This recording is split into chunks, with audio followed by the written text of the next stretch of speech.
It can be fluent in English unless I join a big English institute or coaching center. Do you also think like that? If you think the same way, then you are looking at English in the wrong way. Because honestly, you can learn English without spending a lot of money. You just need the right habits, consistency, and patience. But before that, let me quickly introduce myself. Hey everyone, my name is Neha, and you are watching English Tip Talk.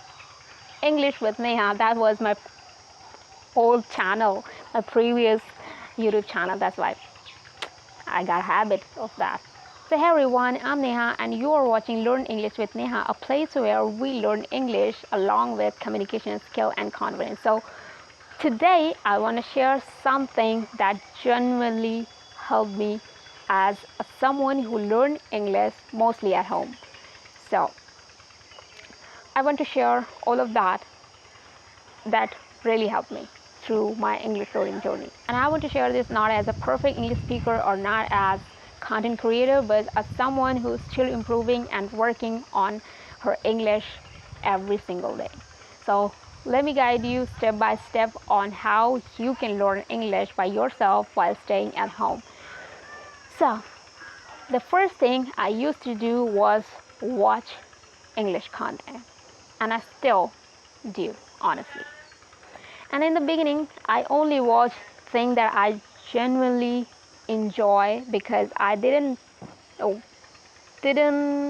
to learn English to feel stressful or boring.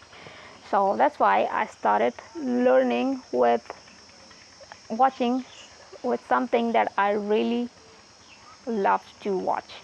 And have also watched from the beginning a lot of American content like reels, interviews, TV shows, cartoons, motivation videos, random topics videos, and basically every single thing, everything, basically everything. But honestly, in the beginning it was little difficult. I think, let me think, it was so difficult for me to understand everything, but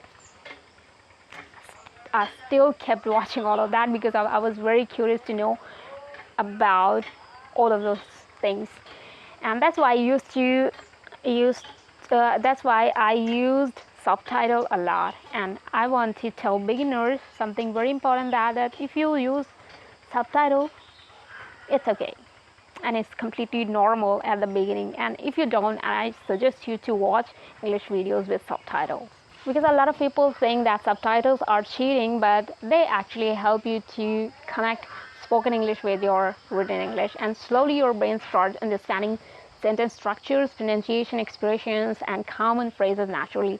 And over time, without even realizing it, so your listening skills start improving. And the second thing that helped me a lot as a beginner was listening to English songs. And actually, music was the first thing and the first reason why I became interested in English.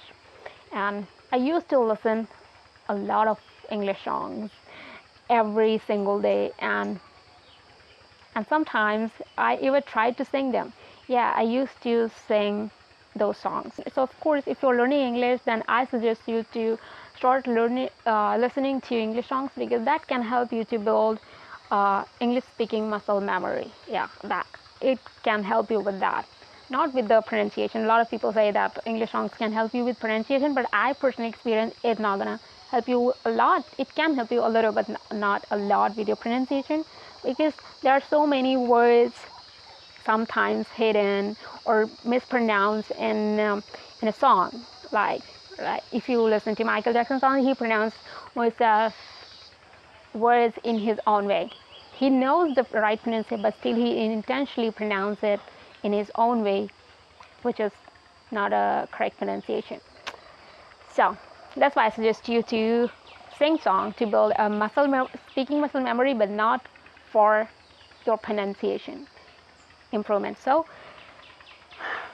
start listening to English songs. It's also very helpful for English. And another thing about listening to English song is it's very fun. It don't make your English learning stressful or boring. It's very fun way to learn English. And here's the third thing that helped me as a beginner was writing. As a beginner, I used to write a lot. I used to write every single day, and almost about every thing that was happening in my life. Yes, I remember that. I used to write about my emotions, my daily life, random thoughts, sometimes even imaginary conversation. At a time my English wasn't very good, but I still wrote because I wanted to express myself. So, and slowly writing helped me improve my sentence formation and vocabulary naturally. And now I got a strain because I'm going through low blood count, so that's why it's a bit hard for me to record videos with energy, but still I'm managing it. Don't worry about that. I'm strong. And now my writing has changed a little bit because these days I don't write diary stuff. I write caption for my Instagram, for my description for my YouTube videos, store for YouTube, for Instagram stories. I leave comments, chat with people, and discuss different topics. And that's the new style of my writing. I don't write paperwork these days because I don't like diary stuff now anymore. I don't like it anymore. So if you really want to improve your English, start writing something every day, even small things. Okay, that can help you also.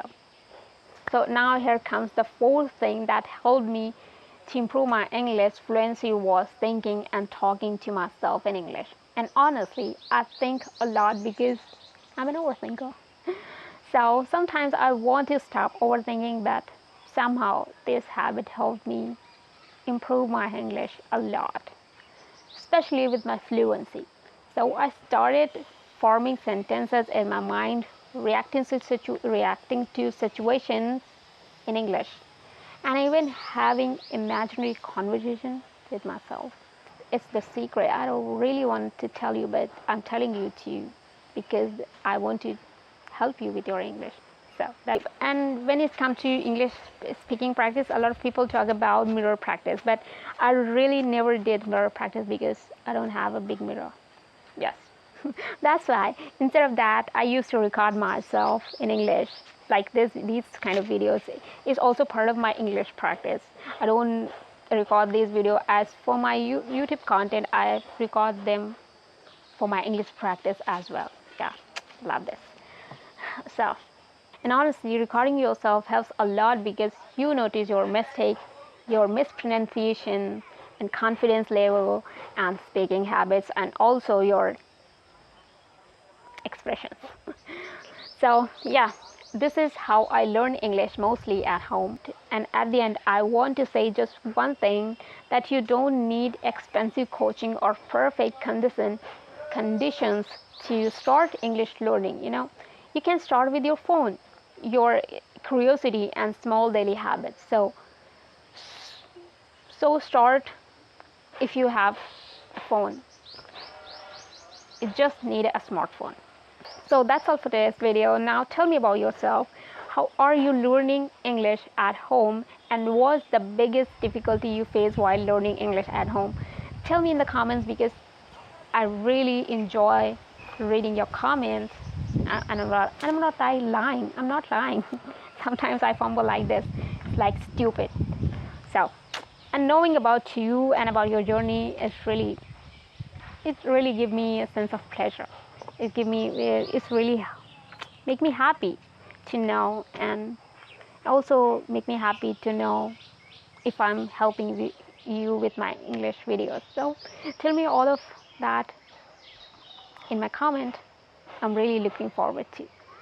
And about this video, if you like this video, please give it a like and don't leave without subscribing because this is the beginning of my YouTube channel. I need your support so much. So please don't leave without subscribing it.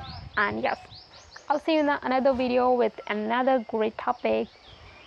And you can guys tell me in the comment that what kind of videos you want to watch so that I can make type of content for you. So time to say goodbye. Till then, take care.